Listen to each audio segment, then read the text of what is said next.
As the pulse of modern living quickens in this fast-moving world, the problems of American life grow more and more complex. Particularly do our police departments throughout the land carry a heavy share of the many tasks that challenge every one of us from day to day. Modern law enforcement and protection cover many phases of action. The more violent crimes require the attention of specialists. But there are other problems, not quite so grave, that call for a different type of handling. Step inside, won't you?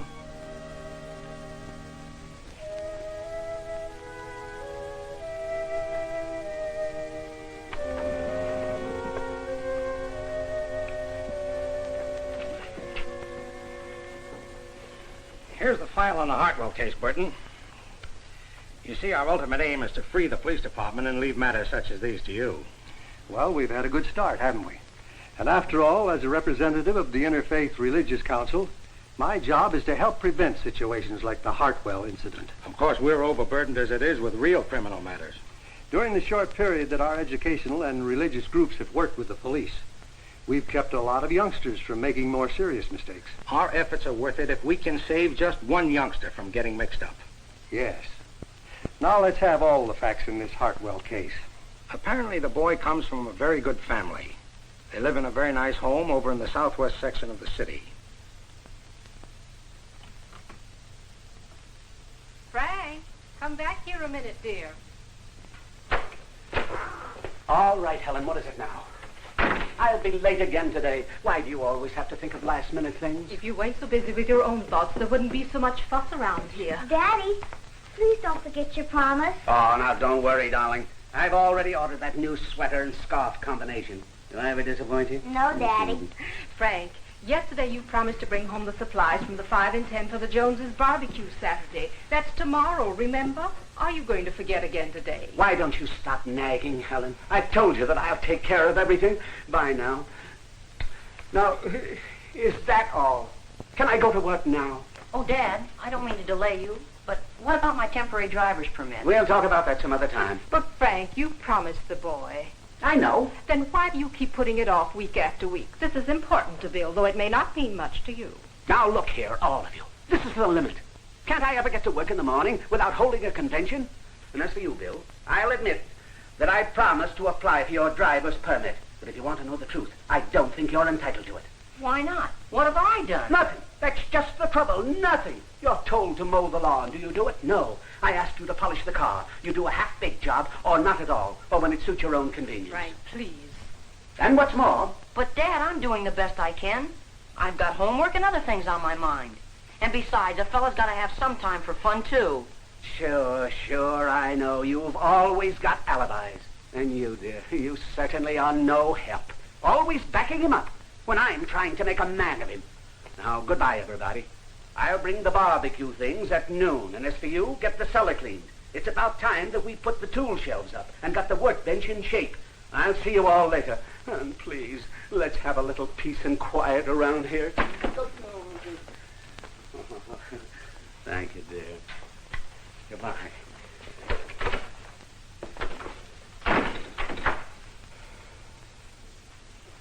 Mom, you don't think Dad was serious about my driver's permit? He wouldn't let me down, would he? Go on into the living room, Bill. I want to talk to you a little later. Here, Sarah. Run down to the grocer's and get these things for me. Now? Yes, Sarah, now. In the kitchen you'll find a box of eggs. A couple of them are cracked. Tell Mr. Miller to exchange them. Okay, Mother.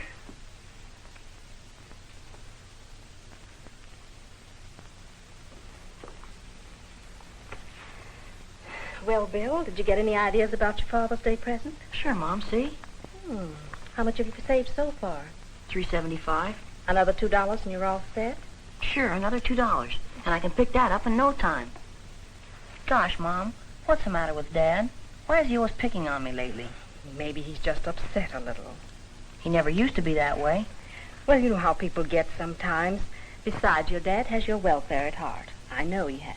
But I don't think he likes me. Or what is it? I'm sure you're only imagining things.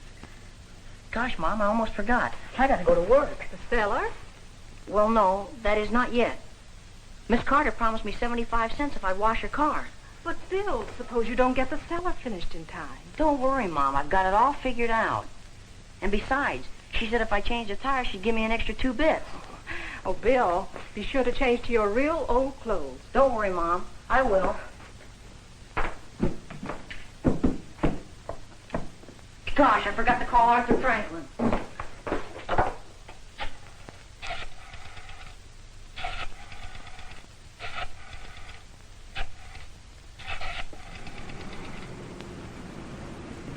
Cut the fooling around, will you, Art? I asked you to help me, not play games. Did your pop get you the beginner's permit? Nah, first it's yes, then it's no. Then it's yes, then no. Gosh, I don't know where I stand. But we are going to have the car tomorrow for the church picnic, aren't we? Yeah, but you'll have to drive if I don't get my permit. So I'll drive. My license is good. Just tell the kids we'd pick them up. They're counting on it. Boy, we'll look pretty important driving to the picnic. That'll be half the fun. Say, I got to be getting home for lunch. You coming over to the ball field this afternoon? No, I'm supposed to clean the cellar. Or Pop will raise the roof. Well, I'll see you tomorrow then. Okay, I'll call you when I'm ready. Okay. So long, and thanks. Bill, the cellar. You better get started. I'll be through in a minute.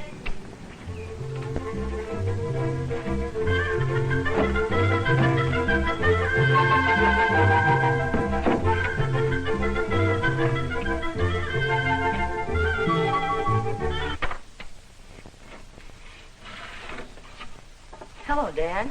Look, I'm getting along swell. Isn't this a good place for the newspapers and the magazines? Junkman ought to pay us a couple of bucks for them. It should be finished by now. I know, but you see... No, I don't see. Dad, if I could only explain. I had to do a little job for Mrs. Carter. So Mrs. Carter's work is more important than mine. Dad, you don't understand. There's something special I'm saving for. I've lost all patience with you, and I've warned you time and again. Well, there won't be any more warnings. Maybe this will be a lesson for you. You can't have the car tomorrow for the picnic. But, Dad, I promised my friends. How can I tell them? Aw, shucks.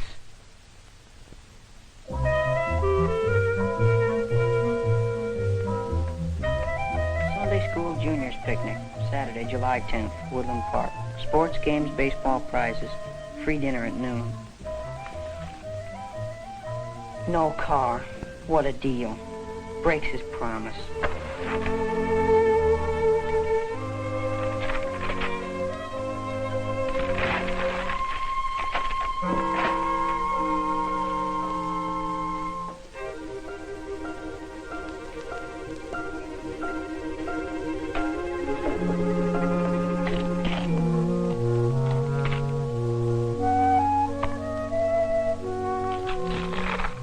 I can use this money for myself. I'll show him.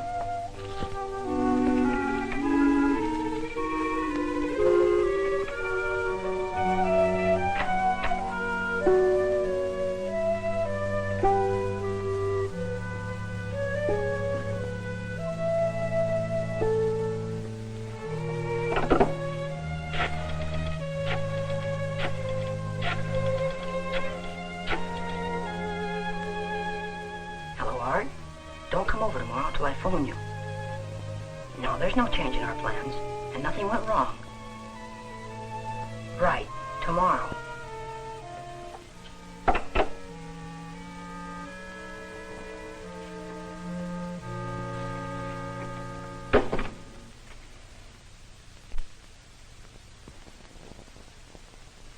Are you sure, Sarah, you don't want to go to the picnic? Oh, I'm sure. I'd much rather go to the barbecue with you and Daddy. Oh, that's the Blakes calling for us now. Oh, Frank! Frank, hurry, dear. All right, I'm ready. Let's go. And Helen, if I get talking to Blake, try not to interrupt if you can help. I'm trying to work out a little business deal with him. Yes, I know. Don't worry. Now, don't be too late getting home, Bill. I won't, Mom. Goodbye. Come, Sarah. And remember, no car.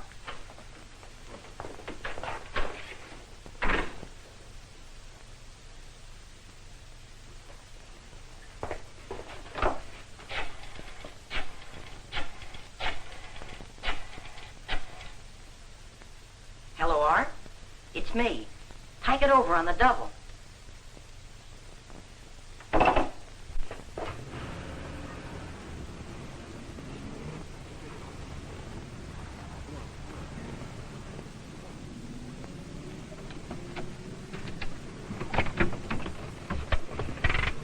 we starting so early for? I was just getting up when you called. Never mind, let's shove off.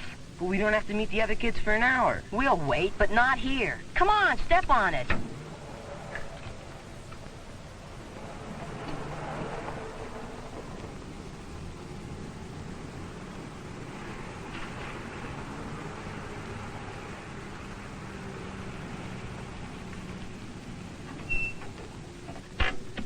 What'd you make me stop for? I'll take over now. But you didn't get your permit. Or did you? Stop yakking like an old lady. You give a guy the jitters. But what if you get stopped? Who's getting stopped? And for what? Come on, change places.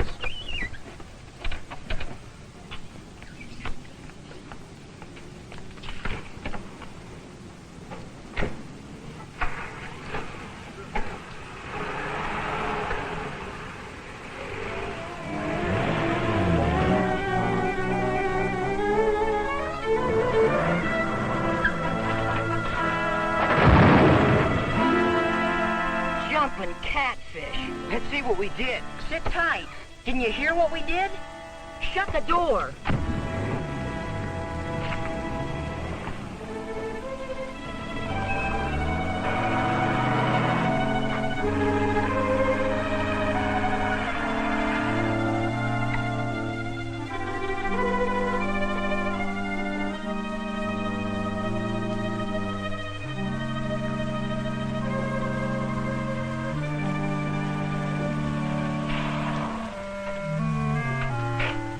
You get out here and meet the kids and go on to the picnic. I'll be there later. But aren't we going to report the accident? Who knows about it but us? I don't want any part of this. You will be part of it if you don't shut up. And you don't know anything, see? I never saw you act like this, Bill. What are you afraid of? Skip it, Art. Just get out and get going. And remember, not a word to anybody.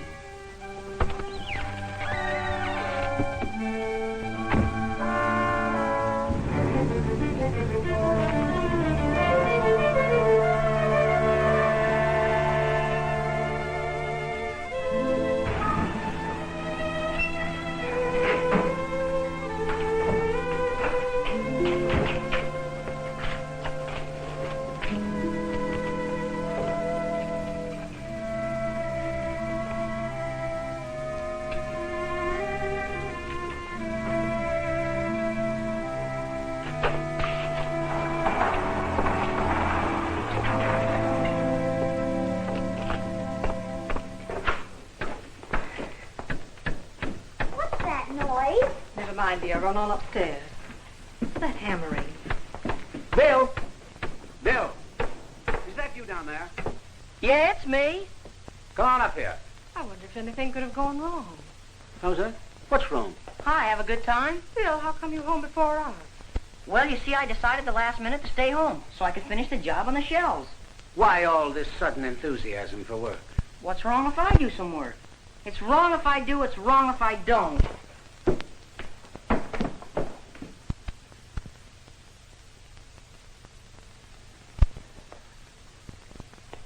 Frank, why are you so unfair to Bill? I tell you, that boy is acting strangely. Well, I think it's you who's acting strangely. This peculiar treatment of yours isn't doing our son any good, no matter what your hidden reasons or motives might be. Now look here, Helen. There's only one of us can set the policy around here. We can't have two generals. It's either you or me.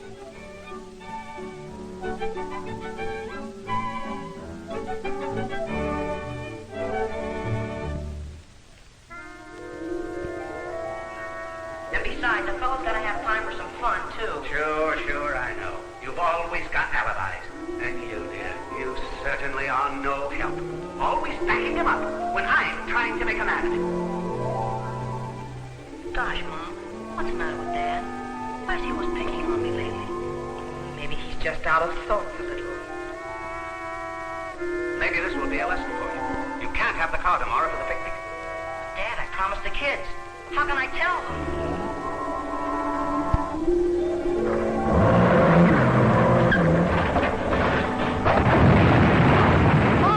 Mom! Must have been some dream, son. Terry and the Pirates of Superman. Much worse. Even Pop was in it. Well, you'd better sleep a little later tomorrow.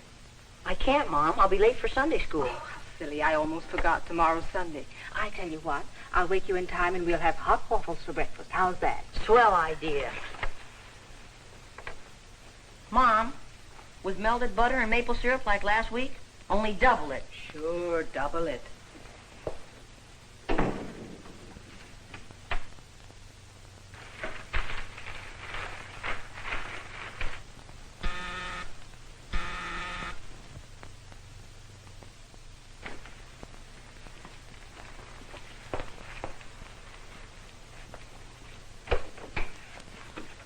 How do you do? Is this the Hartwell residence? Yes, I'm Lieutenant Van Sickman of the police department. I'd like to speak to Mr. Hartwell, please. certainly. Come in, please. Oh, Frank. Yeah? This is Lieutenant Van Sickman. How do you do? You're Frank Hartwell? Yes. Your automobile was involved in an accident yesterday, and it wasn't reported to the police. Impossible. You're mistaken. Well, it could be an error, but I doubt it. Well, that's ridiculous. My car wasn't out of the garage yesterday. Take it easy, Frank. If you don't mind, dear, I'll handle this. Well, someone drove it. I'm not accusing you, but a witness reported 2 young boys in the front seat. That's ridiculous. That same witness took down your license number after a crash on Willow Drive. I've just come from the police laboratory. Samples of paint from the damaged car and your rear bumper match identically. Bill, come here. When were you snooping around my garage? We checked your car for evidence at 6 this morning. Lose no time, you know. Did you drive the car yesterday? Me? Yesterday? The car? No, it wasn't me. Who was it? Nobody, I don't know. What are you blaming me for? I don't even know what you're talking about. You're lying and you know it. You're always hounding me. Why don't you leave me alone? This doesn't look good, Mr. Hartwell. There's more at stake here than appears on the surface. What do you mean? That boy of yours, he's tied up in a knot. I'd like to have a talk with him. Do you mind? No, of course not. Helen, would you get Billy, please? All this beats me.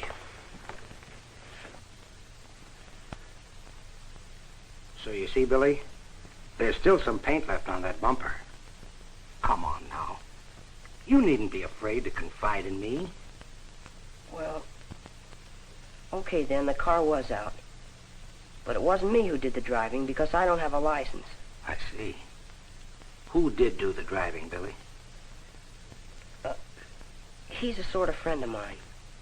And you don't want to give him away, huh? You wouldn't want me to snitch, would you? Well, I wouldn't exactly call it snitching. It's just telling the truth. Okay then, it was Arthur Franklin. I've known him for years. He's all right, but... I think I understand everything, son. We'll talk about this some more. Take it easy.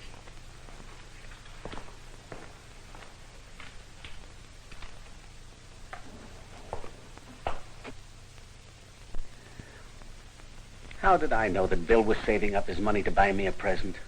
Would that make any difference in the way an understanding father should treat his son? No, of course not. It shouldn't. What a fool I've been. Fine father I am. I tried to explain to you, Frank. Now this thing with the police. What time is it? Nearly 2. We promised we'd be down at police headquarters by 2:30. Come on, Frank. I think your plan for handling the Hartwell situation is most intelligent. It's time for them now. Send Mr. and Mrs. Hartwell in, Brown.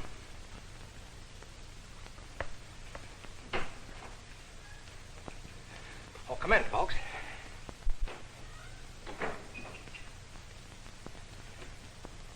How are you, Mr. and Mrs. Hartwell? I'm glad to see you. Thank you. I'd like you to know Mr. Burton. Mr. Burton, how do you do? I'm glad to know you. Won't you folks sit down, please? Thank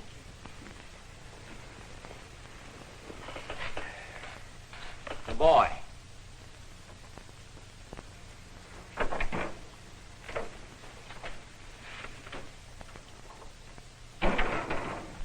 It was all my fault. I drove the car, and I caused the accident, too. Gosh, I don't know why I let myself tell all those lies. He's really a good boy. Never been in any trouble, and he certainly didn't mean harm. Please try to understand. That's exactly what we're trying to do. Understanding is the answer to all this. Folks, Mr. Burton is a member of the Interfaith Religious Council. He and I have been working together. We've found in problems like yours, all we need is a chance to meet and talk it out. It's good for the soul. Now, if you'll excuse me, I'm going out for a while and leave the four of you alone. You know, it's only been a few years since we've realized how to handle matters like this. The real causes of law violations are often controllable, and real trouble can be nipped in the bud.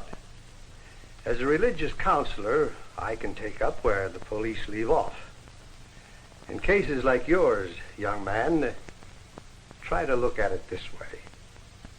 You really violated one of the commandments, in that you bore false witness against your neighbor. In this instance, your friend, Arthur Franklin. But worse than that, you were untrue to yourself. A far more serious error. Youngsters in particular should feel free and without fear to consult with their parents. Lies, even little white lies, never pay off. Son, would you mind stepping outside now?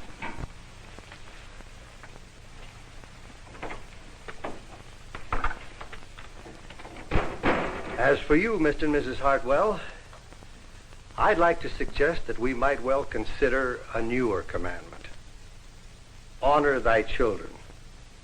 By closing your hearts and channels of understanding, you see how easy it is to break the bonds of confidence between yourselves and your God-given offspring. The lies that Bill concocted were born of frustration. He has suffered because of them. And so have you, Mr. Hartwell. Above all, let us be true to ourselves. Then, as surely as the night follows the day, will we be true to each other.